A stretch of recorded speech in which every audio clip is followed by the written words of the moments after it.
E aí, pessoal, beleza? Bom, vamos retomar o estudo da história do Brasil de onde vocês pararam, né? Ainda no mês de junho. De certa forma, nós já começamos a fazer isso a partir da semana passada com o filme Barbosa, onde nós já introduzimos alguns elementos da história do período pós-ditadura Vargas, aquele período que nós chamamos também de Era Vargas, né? E que foi interrompido logo após que a Segunda Guerra Mundial acabou, quando Vargas é destituído da presidência, acontecem novas eleições e Eurico Gaspar Dutra passa a ser o novo presidente brasileiro. Bom, daqui a pouco nós vamos entrar nessas questões. Como vocês devem ter observado pelo título da aula, de Vargas ao getulismo. Eu quero deixar claro para vocês que Getúlio Vargas, mesmo quando não era presidente nesse período, ele continuava tendo muita influência na história política brasileira. E até mesmo depois de morto, ele continua tendo uma forte influência nos acontecimentos posteriores. Bom, vamos dar sequência então ao capítulo 5, e essa parte do capítulo 5, esse tópico, nós chamamos o Brasil nas décadas de 1940 e 1950. Então o que nós vamos tentar é ver aquilo que é de mais significativo que aconteceu nesse período e tentar, de certa forma, relacionar com a nossa vida presente, né? Que deve ser sempre o nosso objetivo nas aulas de história, fazer essa relação, fazer esse link, portanto, entre esse passado que nós tentamos compreender e a nossa realidade presente, ok?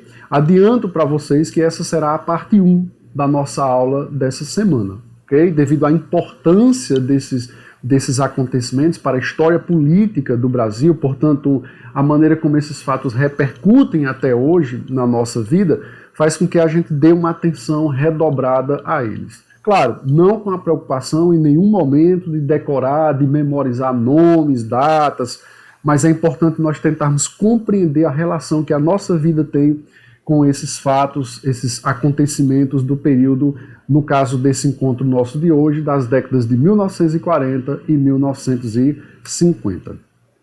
Bom, vocês haviam estudado a Era Vargas, né? Nós vamos dar continuidade a esse processo, então é interessante, devido a ter passado aí um tempinho, né, entre a última aula de História e a de hoje, é interessante que a gente faça uma pequena revisão, uma rápida revisão a respeito do que foi a Era Vargas.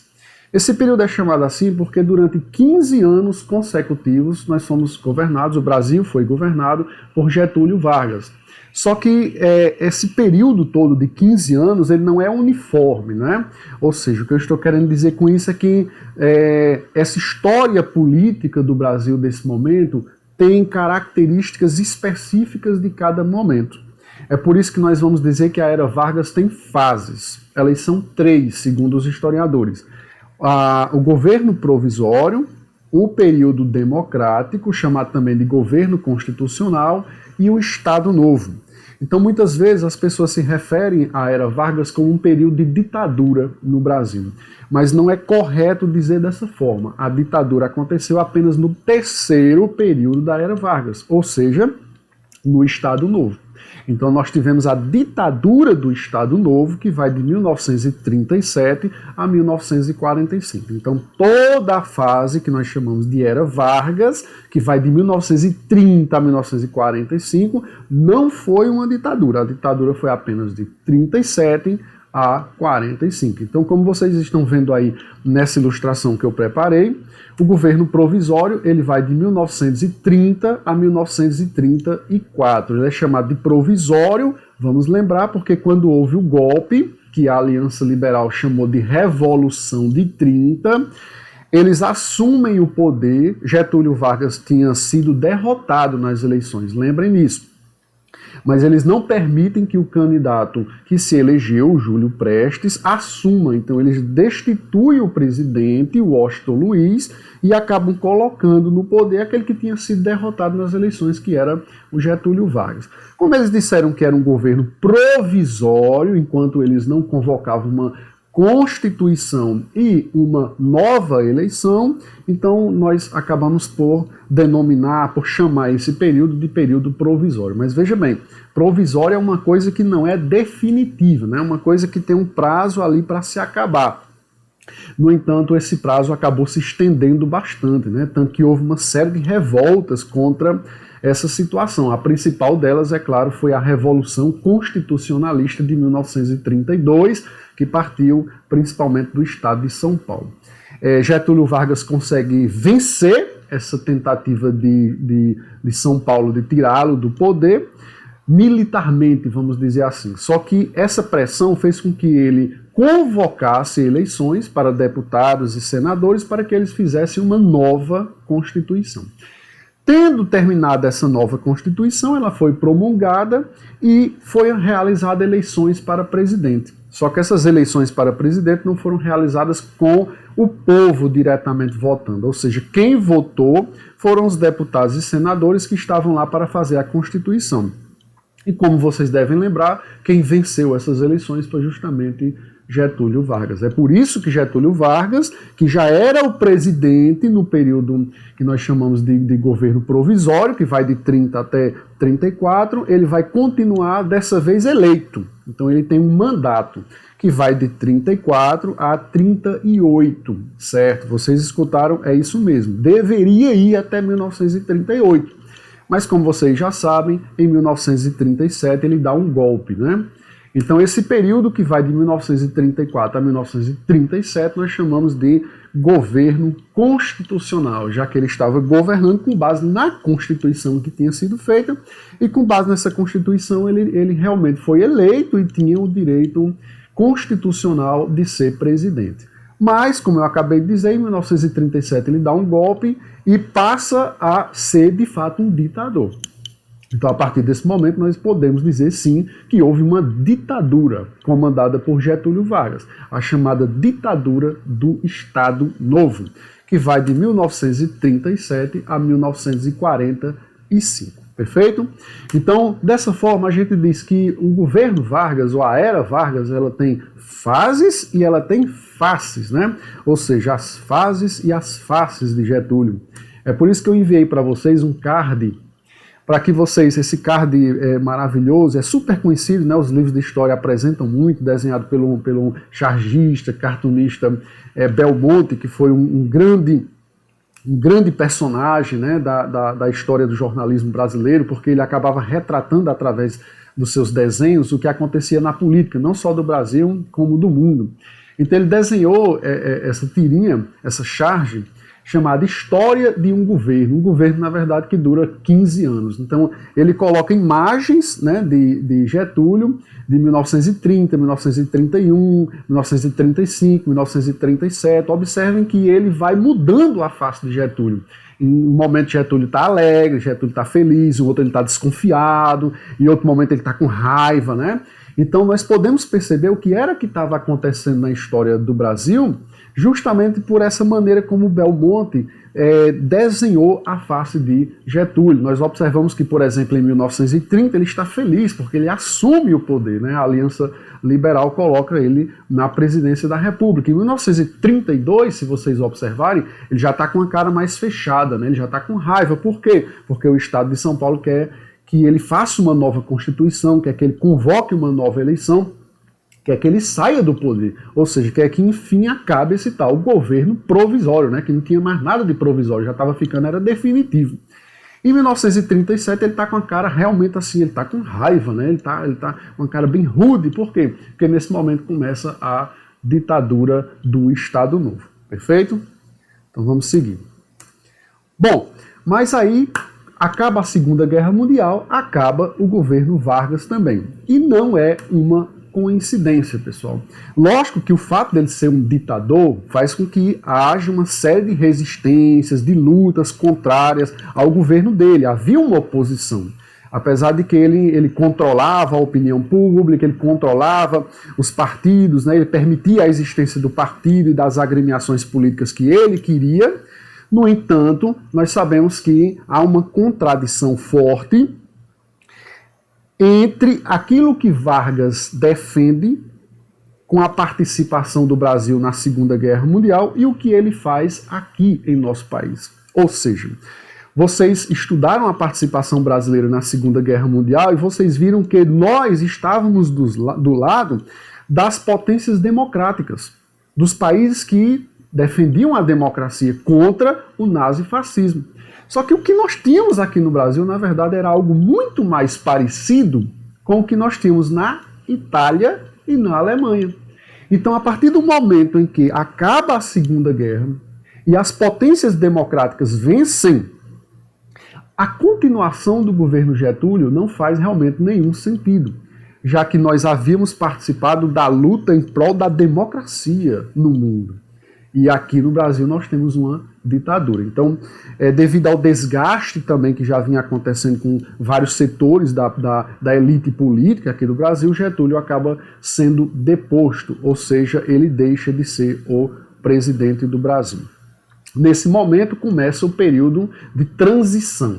E é nesse período de transição que nós temos a eleição do presidente Eurico Gaspar Dutra, que é este que vocês estão vendo aí ao lado do presidente americano Harry Truman.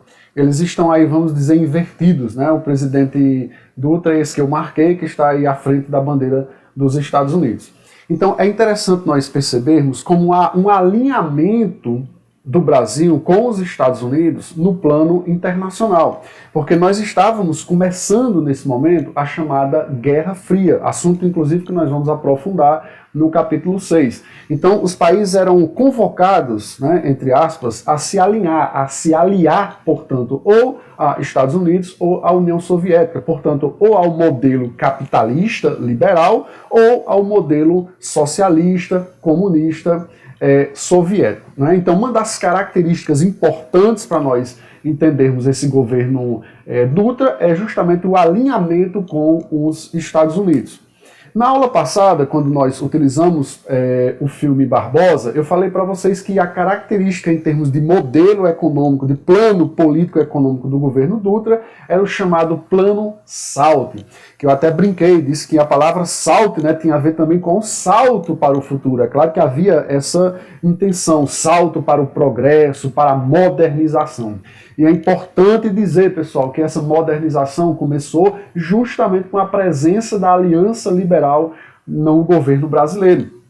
Porque foi essa aliança liberal que disse que o que nós tínhamos tido até aquele momento na história da nossa república era a chamada República Velha. É aquela república que não modificou tanto assim a nossa condição socioeconômica, porque nós continuávamos sendo um país agrário e exportador, ou seja, nós dependíamos da produção agrícola e da exportação desses produtos. Então, o objetivo da Aliança Liberal no poder, através do governo de Getúlio Vargas, que durou 15 anos, foi modernizar a produção, a economia do nosso país com o processo de industrialização.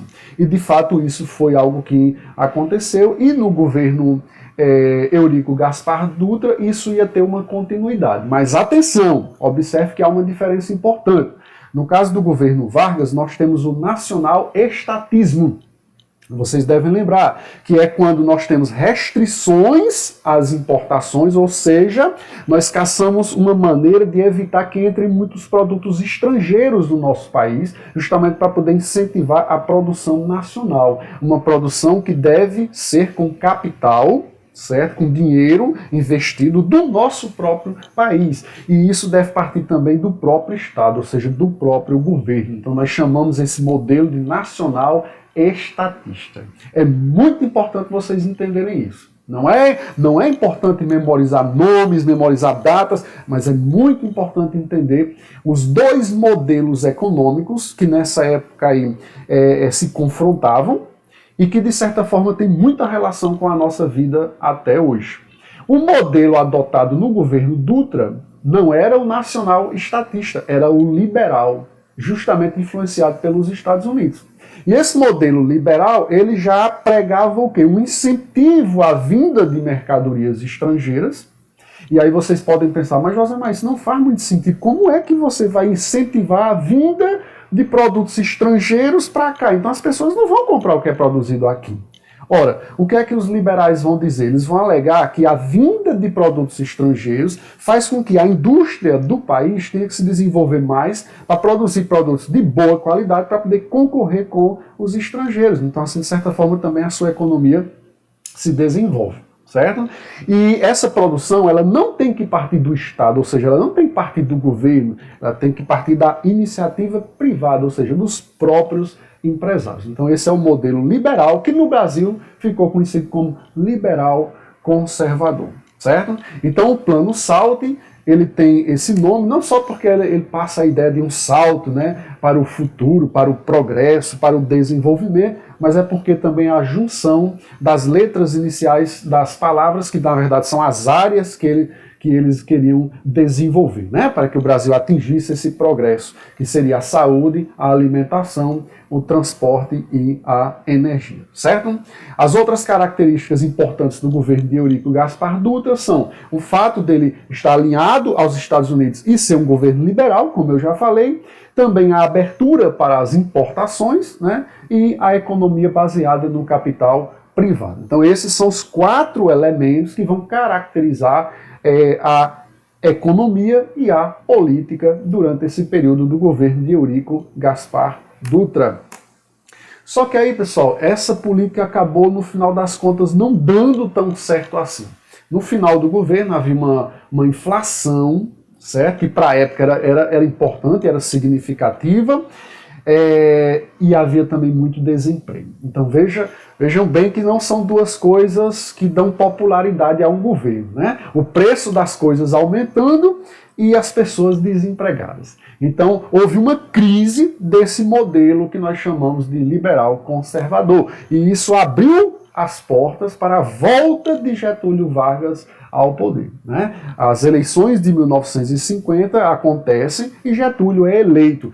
Veja bem, então, mais uma vez ele vai ser presidente do Brasil. Dessa vez um pouco diferente das outras, porque ele vai ser eleito diretamente pelo povo. E com Getúlio vai voltar o quê? Vai voltar a política nacional estatista, ou seja, o chamado nacional estatismo. Então é nesse momento que ele vai fundar algumas empresas que existem, né, até hoje, que exercem um papel importante na economia brasileira, e são empresas do Estado, né? São empresas públicas, digamos assim, como por exemplo a Petrobras, quando começou a haver extração de petróleo aqui no Brasil, houve uma grande disputa, que é muito importante que vocês entendam, que isso vai ter uma repercussão mais à frente. E até hoje se discute isso, pessoal. Até hoje se discute essa questão de as empresas devem ser públicas ou devem ser privadas. A Petrobras, né, é um exemplo de uma empresa que de vez em quando se discute se ela deveria ou não pertencer ao Estado brasileiro. Mas Getúlio lança uma campanha na época chamada O Petróleo é Nosso, justamente para dizer que, ora, se é um bem que está na nossa terra e é tão valioso, não deve ser explorado por empresas particulares, muito menos por empresas de outros países, como, por exemplo, queria a UDN. A UDN, a União Democrática Nacional, era o partido que fazia oposição a Vargas, né? O PSD e o PTB eram os dois partidos, vamos dizer, varguistas, apesar de cada um deles ter suas características próprias. O PTB, por exemplo, era muito mais ligado à questão dos direitos trabalhistas, que a gente vai falar daqui a pouco. E foi nessa época também que surgiu o Banco Nacional de Desenvolvimento. Bom, mas Vargas, justamente por conta desse trabalhismo, que é essa preocupação social do governo dele com as condições do trabalhador, criou uma aproximação muito grande dele com o povo. Veja que coisa interessante, né? Veja como a história é uma coisa muito interessante. Vargas foi um ditador. Entre 1937 e 1945, Getúlio Vargas foi um ditador. No entanto, ele volta ao poder a partir de 1951, eleito pelo povo. E ele tem realmente uma aproximação muito íntima, né, com o povo. Ao ponto de alguns historiadores dizerem que o que acontecia no Brasil na época era o chamado populismo. Certo? Que não era só uma característica da política brasileira dessa época, mas dos países da América Latina como um todo. Eu vou deixar, aqui tem uma pergunta que eu vou deixar lá na descrição desse vídeo um texto para ajudar vocês a responder, a entender melhor, né, o que é exatamente esse populismo. Tem um texto lá no site Brasil Escola, do Daniel Neves Silva, que responde a essa pergunta de uma forma simples, para que a gente não alongue também o vídeo, mas eu vou pontuar aqui para vocês só algumas características que eu quero que vocês observem lá depois. A relação direta entre o líder e o povo, ou seja, essa figura populista, ela não fala com o povo através das instituições, ela fala diretamente com o povo, mostrando ao povo que, de certa forma, esse líder é um deles, né? É igual a eles. Outra característica do populismo é a liderança baseada no carisma pessoal, ou seja, as pessoas olham para aquela figura do líder e acreditam nela, né? Eles se identificam com aquela pessoa, porque muitas vezes esse líder sabe dizer exatamente o que esse povo, o que essa massa quer ouvir e da forma, né, que ela gosta de ouvir.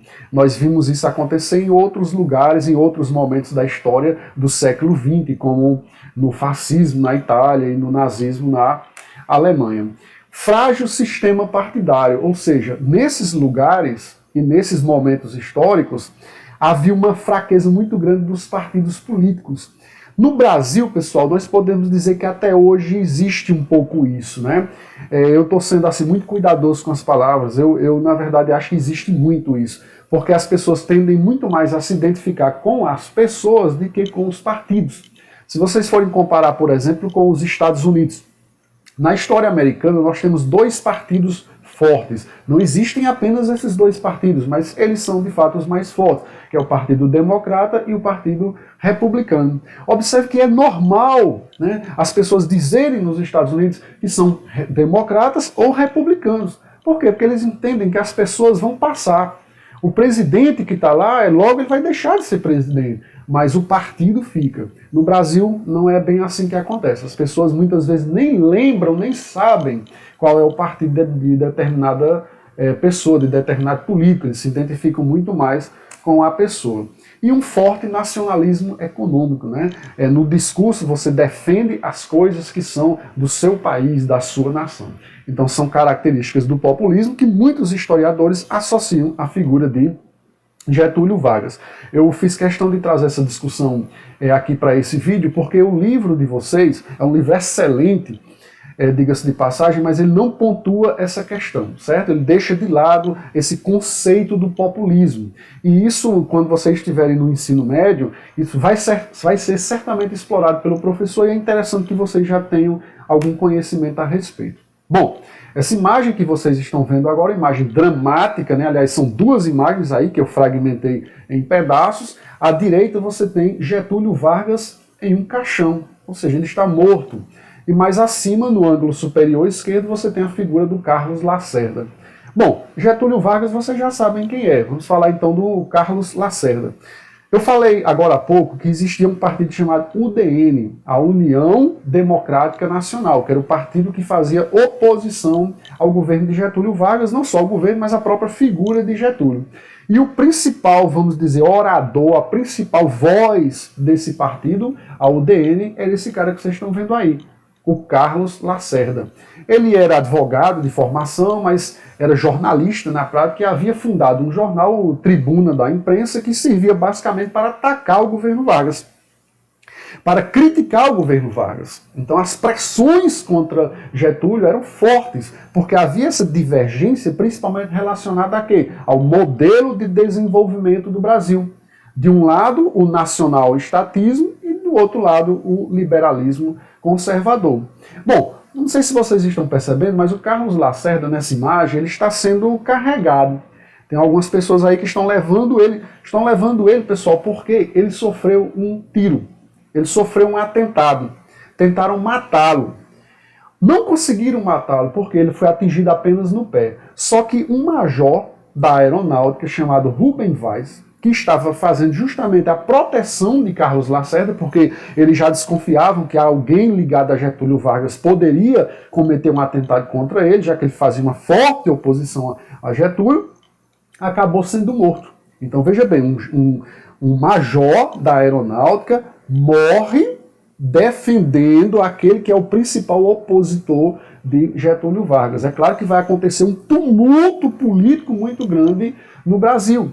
E uma investigação acaba descobrindo que o mandante do atentado era o chefe da guarda pessoal de Getúlio, um cara chamado Gregório Fortunato. Então, esse foi o cara que mandou, que teria mandado matar o Carlos Lacerda. É lógico que isso vai repercutir muito seriamente contra Getúlio Vargas. Então ele já tinha uma oposição forte, ele já tinha muitos setores que antes davam apoio a ele, já não davam mais naquele momento, e aí acontece esse episódio. Então começa a se formar uma tentativa de golpe para tirá-lo do poder, e ele temia, pessoal, não só ser colocado para fora da presidência, ele temia também até um processo depois que pudesse levar ele para a prisão, se depois as pessoas arrumassem provas, né, que existisse ou não existisse, mas de certa forma ele poderia ser condenado pela tentativa de assassinato de Carlos Lacerda, que no final das contas se matou, ou seja, vitimou o major da aeronáutica, o Rubem Vaz. Então o que é que vai acontecer com Getúlio? Ele, devido a essas pressões, ele acaba cometendo um suicídio. Ou seja, ele, presidente da República do Brasil, dá um tiro no próprio peito, comete suicídio. Então é lógico que quando ele faz isso, a história brasileira vira de ponta cabeça, né? Porque lógico que o vice vai assumir, um cara chamado Café Filho, para completar o mandato, mas novas eleições precisam ser convocadas, né? Precisam ser realizadas. Então nessas novas eleições nós temos a vitória de Juscelino Kubitschek, que é um dos personagens, sem dúvida alguma, mais importantes da nossa história, o famoso JK.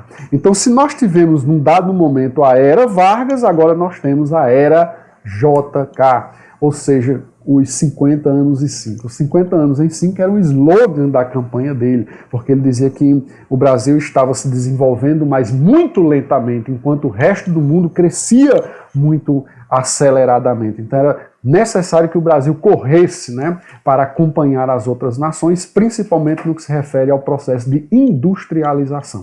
Então o lema da campanha dele, que vai ser depois o lema do próprio governo dele, vai ser 50 anos em 5, certo? Então para isso ele cria o chamado Plano de Metas.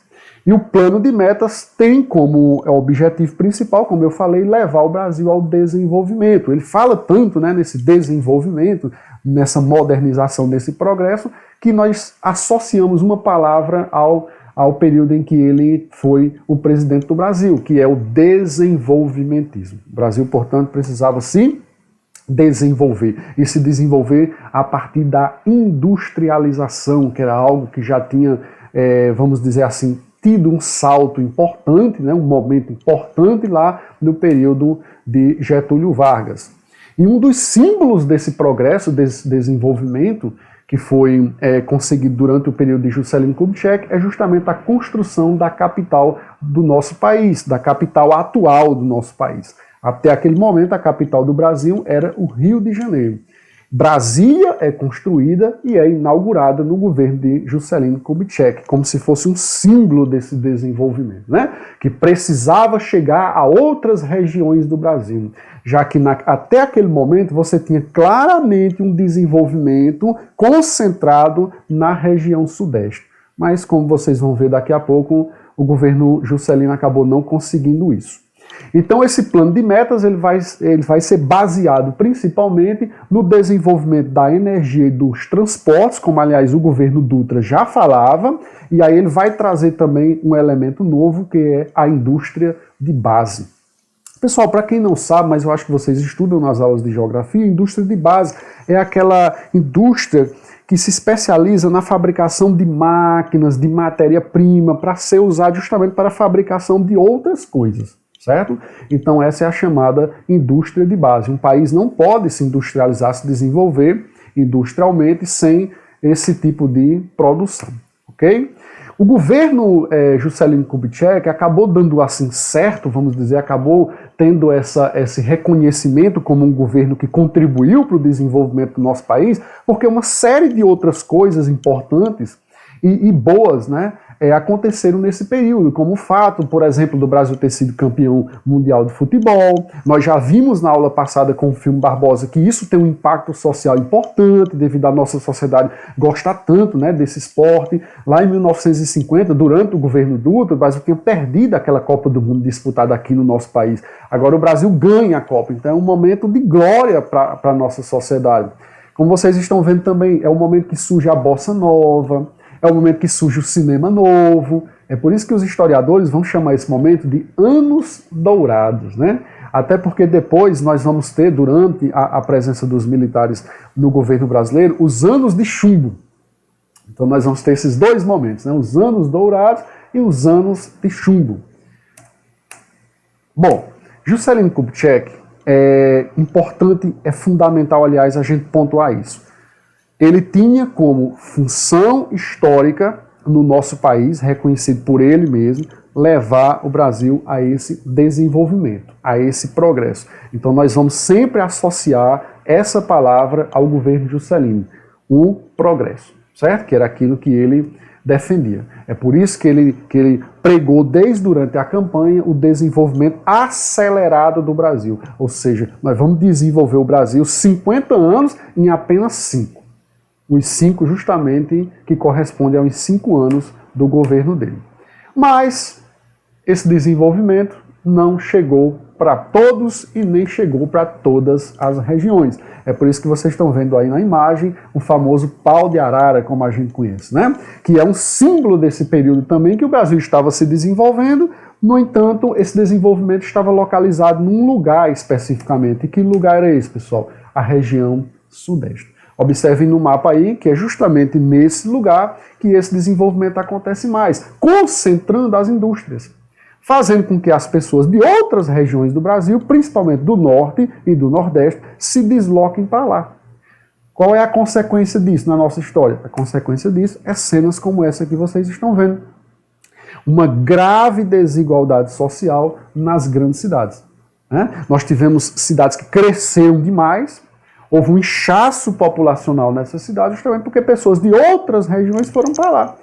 E é óbvio, né, nem todas essas pessoas, a maioria delas, na verdade, não tinha escolaridade, não tinha nenhum conhecimento que permitisse ter uma colocação dentro do mercado de trabalho que o protegesse ou que desse condições de vida, pelo menos, razoáveis a essas pessoas, né? Então, muitas foram viver em favelas e isso, de certa forma, até hoje acontece em nosso país. Perfeito? Bom, devido a isso, ou seja, o governo que ia muito bem, mas no final dele, assim como tinha acontecido também com o governo Dutra, apresentou uma série de problemas, como escândalos de corrupção, essa desigualdade social que ele não conseguiu melhorar, porque houve uma concentração industrial, ou seja, o desenvolvimento industrial aconteceu apenas numa parte do Brasil. Então, todos esses problemas acabaram fazendo com que ele não elegesse o candidato que ele apoiava, que era o Marechal Henrique Teixeira Lott. E aí, esse que vocês estão vendo na tela agora é o cara que vai se eleger presidente do Brasil. Um cara jovem ainda na época que teve uma carreira bem rápida, né? O Jânio Quadros. Ele foi prefeito de São Paulo, ele foi governador de São Paulo, logo depois foi eleito presidente do Brasil. E ele era apoiado justamente pela UDN, a União Democrática Nacional. Então aquele modelo, observem como isso é interessante, vai alternando o modelo defendido por Getúlio, de um Estado que controla a economia, para um modelo que é liberal, ou seja, que a própria iniciativa privada é quem cuida do desenvolvimento do Brasil. Então veja que hoje, na história do Brasil, a gente ainda tem, né, essa alternância, assim como a gente já teve no passado, certo? Então na parte 2 dessas discussões, que evidentemente se alongam um pouco, porque elas são muito importantes, nós vamos estudar o governo que vai suceder Jânio Quadros. Oxente, Josmar, foi tão ligeiro Jânio Quadros? Não se preocupe, eu vou falar um pouquinho mais sobre o governo dele na próxima aula, mas não vai ser muito não, pessoal. Por quê? Porque ele governou o Brasil apenas 7 meses. Depois que ele foi eleito, ele governou apenas 7 meses. Então não vai ter muita coisa para dizer, não. Quando ele renuncia, aí assume esse que vocês estão vendo na tela agora, né, que é o Jango, ou seja, o João Goulart. É esse cara aí que vai ser destituído por um movimento militar que vai dar início justamente ao governo militar brasileiro, ou o governo militar no Brasil, que vai de 1964 até 1985, né? Nós chamamos também de ditadura militar. Então, houve um golpe, não houve um golpe? Essas discussões, né, que até hoje nós escutamos muito e cada vez mais, nós vamos falar sobre isso na próxima aula, perfeito? Então, para a gente encerrar, eu vou dar uma dica preciosa de um filme chamado Getúlio. Esse filme, ele mostra os bastidores das últimas 2 semanas do governo de Getúlio Vargas antes dele cometer suicídio. É justamente o momento em que acontece lá aquele atentado. O filme começa, a primeira cena do filme é justamente no atentado ao jornalista Carlos Lacerda, que acaba vitimando o major Rubem Vaz. E aí toda a repercussão, os bastidores, né? É um filme muito bom, muito interessante. Não é difícil de vocês conseguirem. Ele está disponível aqui mesmo no YouTube, eu vou deixar o link na descrição do vídeo, certo? Observe que sempre nesses vídeos que eu estou colocando, na descrição, mais embaixo lá, vocês encontram links para os textos de aprofundamento, coisas que eu acho interessante que vocês deem uma olhadinha, ok? Se vocês, o filme não é obrigatório, é só uma dica, é só uma sugestão, mas se vocês assistirem, quem quiser depois fazer um debate sobre ele, pode colocar uma opinião no meu WhatsApp, uma opinião lá no meu privado, e se quiserem a gente pode montar até com aqueles alunos que tiverem interesse, uma pequena reunião online, uma pequena discussão, e será um prazer, ok? Bom, agora nós vamos para a nossa tarefinha da aula, aquilo que eu chamo de atitude historiadora. Atenção, vocês não são historiadores e vocês não estão estudando história necessariamente para serem historiadores, mas não precisa ser historiador para ter uma atitude historiadora. Aliás, uma das funções do ensino de história é justamente desenvolver essa atitude nos alunos, ok? Então nós vamos fazer uma pequena investigação. Eu vou mandar para vocês em PDF, é claro que não dá para vocês lerem aí no vídeo, né? Tá muito pequeno, mas quando Getúlio Vargas ia cometer suicídio, ele escreveu um testamento, ele escreveu uma carta para o povo brasileiro. Essa carta é conhecida na história como Carta-Testamento, certo? É uma página só, muito simples, e eu quero dizer a vocês que uma vez eu participei de uma peça que eu tive que memorizar essa carta. Então veja bem, se eu tive que memorizar, não tem problema para vocês lerem, né? Vocês vão só ler. Então, lendo essa carta de Getúlio Vargas, que ele escreveu pouco tempo antes de cometer o suicídio, eu vou pedir para vocês me responderem 2 coisinhas, ok? Eu vou ler rapidamente aqui apenas o final da carta, onde ele diz assim: e aos que pensam que me derrotaram, respondo com a minha vitória. Veja bem, ele ia cometer suicídio, mas ele fala em vitória. Era escravo do povo e hoje me liberto para a vida eterna. Mas esse povo de quem fui escravo não mais será escravo de ninguém. Meu sacrifício ficará para sempre em sua alma e meu sangue será o preço do seu resgate. Resgate do povo, veja bem. Lutei contra a expoliação do Brasil, lutei contra a expoliação do povo, tenho lutado de peito aberto. O ódio, as infâmias, a calúnia não abateram meu ânimo. Eu vos dei a minha vida. Agora vos ofereço a minha morte. Nada receio. Serenamente dou o primeiro passo no caminho da eternidade e saio da vida para entrar para a história. Veja que frase marcante no final, né? Que frase forte. Eu deixo a vida para entrar para a história. Então eu vou mandar um cardzinho para vocês lá com a atividade, que já está inclusive aqui na tela também.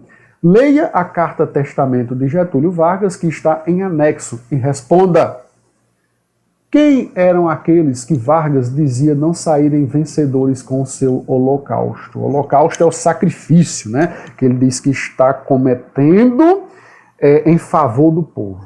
Então lá ele identifica as forças que eram seus inimigos, né, que estariam sendo vencidos com o suicídio que ele comete. Então, quem são essas pessoas que Vargas está dizendo que está vencendo com o suicídio dele? Essa é uma pergunta. E a outra pergunta é o seguinte, na verdade é uma reflexão que eu quero que vocês façam, porque lá no final da carta, Vargas diz que está deixando a vida para entrar para a história. Então eu pergunto, o que significa deixar a vida para entrar para a história? Certo, pessoal? É isso então. Valeu e até a próxima.